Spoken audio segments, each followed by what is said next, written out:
1971 সালে স্বাধীনতা যুদ্ধের উপর অন্য কিছুই অধিকতর গুরুত্ব পেতে পারে না। আন্দোলনকারী আমাদের ছেলে মেয়েদের বা জনতার সরলতাকে পুঁজি করে কোনো অন্যায় পদক্ষেপ নেওয়াও ঠিক হবে না।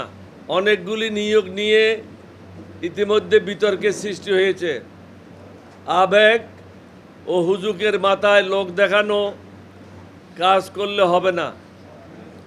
গুরুত্বপূর্ণ জায়গাগুলিতে অধিকতর সতর্কতার সাথে মনোনয়ন বা নিয়োগ নিশ্চিত করতে হবে।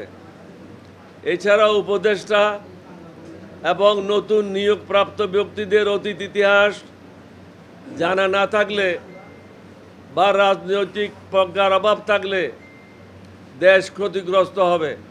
গণভবন কারো বাপের ভবন না, বরং যে একটি জাতীয় প্রতিষ্ঠান, বাংলাদেশের গর্ব।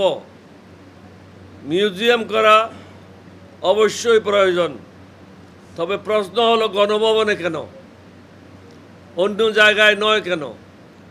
শেখ হাসিনা সরকার অবৈধ ক্ষমতা কুক্ষিগত করার স্বার্থে দেশকে ভারতের কাছে নতজানু করে ফেলেছে।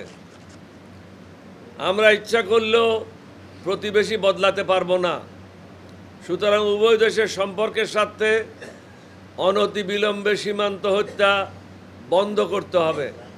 তারা আমাদেরকে 3 দিক থেকে ঘিরে রেখেছে। তাদেরকে আমরা স্মরণ করিয়ে দিতে চাই, আমরাই বরং তাদেরকে 3 দিক থেকে ঘিরে রেখেছি। তারা আমাদেরকে ঘিরে রাখে নাই, আমরা তাদের 3 দিকে ঘিরে রেখেছি।